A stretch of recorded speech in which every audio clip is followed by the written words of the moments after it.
Hello and welcome to the first episode of this series. In this tutorial, we are going to learn about SQL Server. We are going to study database design principles. Of course, SQL Server is a relational database. So there are other playlists as well for document-based databases on my channel.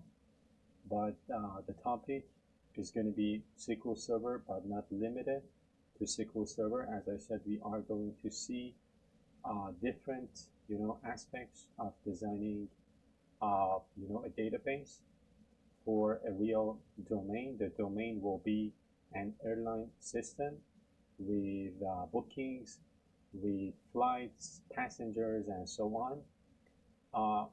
This tutorial, I would say, is suitable for people who have some experience with software development and they know a thing or two about, databases, the purpose of using databases, but they want to see the concepts and, the techniques of designing the database using a real domain.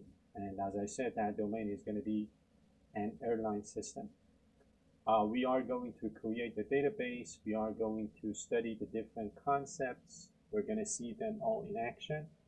I have prepared the notes of this tutorial. As you can see here on my other display, I am running Microsoft SQL Server Management Studio, or SSMS. We are going to talk about this tool as well in this episode.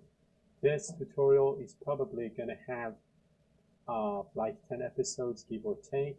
So if you're serious about learning, database design with different, concepts studied and implemented, that's the perfect place to get started. And after you finish, after you wrap up this playlist, there's going to be other playlists on the channel for you to dive deeper, to study the more advanced topics. This tutorial is suitable for, as I said, people who know a thing or two about databases. We will explore, topics up to, I would say, semi-advanced level, if you will. But there's going to be other playlists on the channel for more advanced, focused topics. So this is the first episode. Let's get started. The goal of this episode, I'm going to zoom in a little bit. The goal of this episode is to set up the development environment and define the functional and technical requirements of our database, which will be in the domain of an airline booking or reservation system. The first thing I want to talk about is why good design in terms of databases. Database design is important.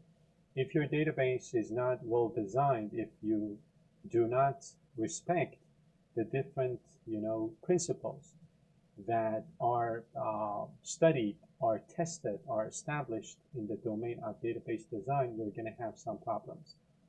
The first one I would say is performance bottlenecks, meaning that the system will become slow when too many users, when too many people use it at once, when the system wants to handle a lot of data. It is important to design the system well. Difficulty in maintenance. It means that when there is a bug, it will be like a nightmare to, track down that bug, to update the features, to make improvements, and so on. So difficulty in maintenance. Last but not least, difficulty in reporting. You're going to have a lot of problems with reporting, with pulling data. If, for example, you want to see the list of passengers or flight stats, you're gonna have a lot of difficulties. Things will get complicated before you know it. Therefore, good design saves a lot of time, keeps your system fast, and makes it easier to work with in the future. And there are principles, there are techniques that you need to be aware of, that you need to respect if you want to move towards, a good design. As I said, the domain of this tutorial is going to be an airline reservation or booking system. We're going to have different, entities, as they say. Passengers, bookings, flights, cancellations, rebookings, fare classes, airports, aircraft, employees, and so on. And for these different, entities, we're going to store different pieces of data. We're going to need to do different operations on them. There's going to be a relationship between these. So we are going to study these one at a time. We're going to see them in action using SQL Server. So we are going to, design the database from ground up. What are the tools that we're using? We're going to use SSMS, the thing that I just showed you, SQL Server Management Studio, this one. So this is a tool or a software application that kind of allows you or helps you to work with your databases using a nice user interface. You can easily write your queries, you can see your tables, data, your relationships, you can create things, delete things. So it kind of gives you this user interface to communicate with the server that is hosting your databases. So it is like a control panel, if you will, for managing your databases. Now we are also going to use SQL Server Express or SQL Server, the full edition, the full version. In this episode, in this tutorial, I'm going to use the Express edition. So this is the actual database system. So it is the, let's say the system, the server that kind of stores your database and the different things that come with that database. It stores your data and runs behind the scenes. So when I say Express, it means the free lightweight version, which is good for personal use, for learning, for what we are doing in this tutorial. The full version has more features and power. It is suitable for production applications for large businesses. So to wrap up, SSMS is the tool that we use, like a user interface, a software application that allows us to manage our databases. SQL Server is the engine, is the system that hosts and manages our databases. And of course, if you do not have them installed, you just need to search for download SQL Server Express and then download SSMS. They're very easy to download off of Microsoft's website, and downloading them and installing them is a breeze. I have already done so. I have already downloaded SQL Server, the Express edition, and the SSMS, and I am ready to start, with the database that I want to create. So the first thing that I want to do is to create a database. So the command to create a database is create database, and then the name of the database, which in this case is airline reservation DB, and then go. I'm going to talk about each one of these, commands one at a time. And then I am going to create an initial schema. So I am going to use the database that I just created, go, and then I am going to create a schema called core, and then authorization DB, and then another go statement. But let's talk about them. Let's talk about these different pieces of, these different lines of code. So create schema core. This creates a new schema, and we're going to see what a schema is. The name of the schema is going to be core. Authorization DB assigns the ownership of that schema to the DBO user, database owner. We will see what database owner is, what is a user, and so on. Just bear with me. And go signals the end of the batch. So like, a batch of commands. For tools like SSMS, we have batches of commands. So this is one batch, if you will. This is another batch. So this signals the end of the batch, right? So again, we are creating a kind of a schema, right, called core. And then we are assigning the ownership of this schema to the DBO or database user. Now let's continue studying them before we go to SSMS and write them inside of the query. So here we are defining a new namespace, core or schema, right? Our schema is core here, the only schema that we have. We can have more than one schema inside of a database. The name that we have picked for the schema is core. So you can create objects like, for example, core.passenger, which is the name of a table. So like, namespaces in, let's say, C# or other programming languages, they help with organization, with organizing the different objects that you have inside of your database, like your tables, views, etc.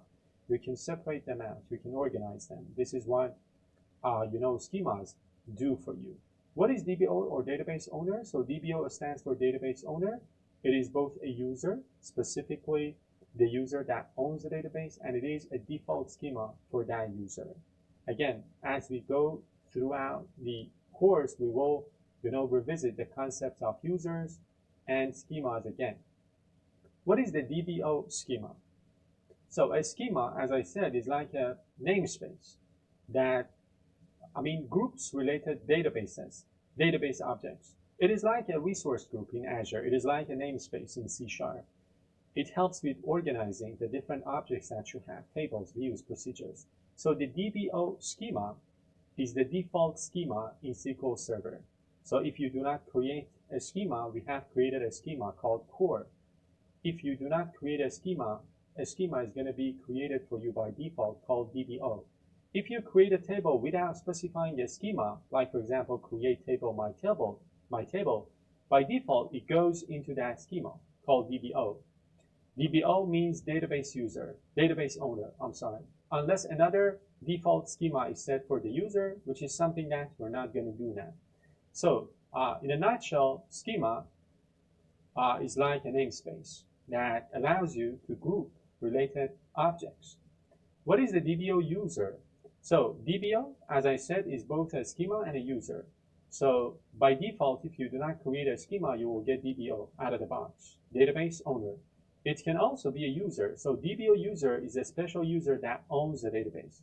Members of the DB owner fixed database role as members of the DB owner fixed database role act as the DB user, the owner of that database. So if you're logged in as DBO or database owner, it means that you have full control. You're basically the owner of the database. So you have full control over the objects in that database.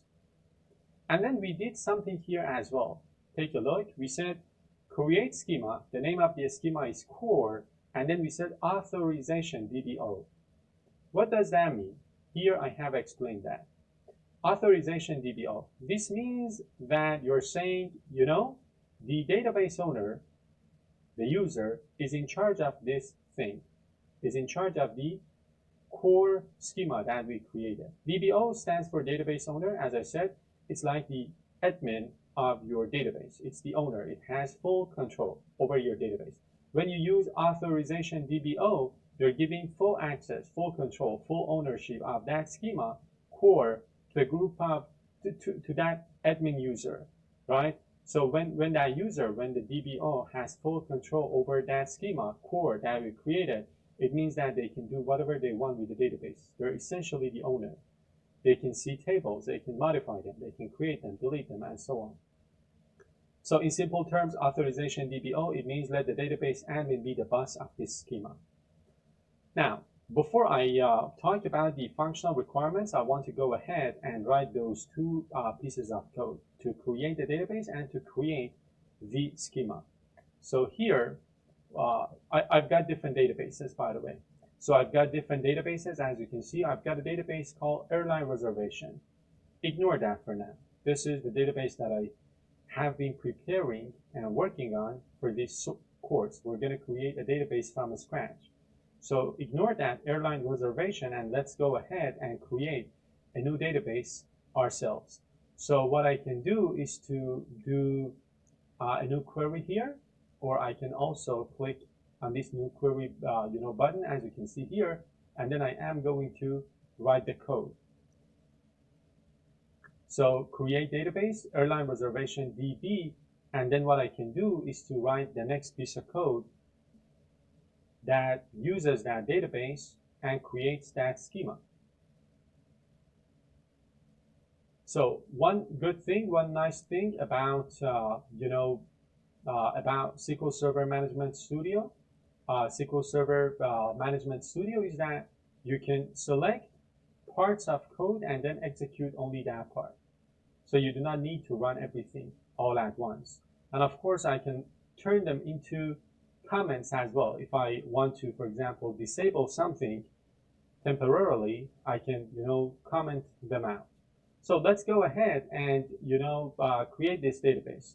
So I'm going to create the database. And then if I refresh here, it says that that airline reservation DB was created.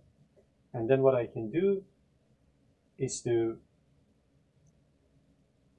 use that airline reservation DB and then create that schema. We're going to execute, and then I've got the database here with that schema built in. Now I can start with, tables, views, store procedures, and different, objects that I can create inside of my database. But before we do that, I want to study some of the functional requirements that our application wants to have, our database wants to have. There's going to be, some features that we need to take care of as we progress throughout the course. So we need to be able to book a flight.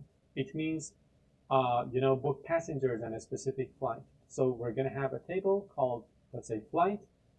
There's going to be different flights. There's going to be the feature of putting some passengers on that flight to book that flight for those passengers.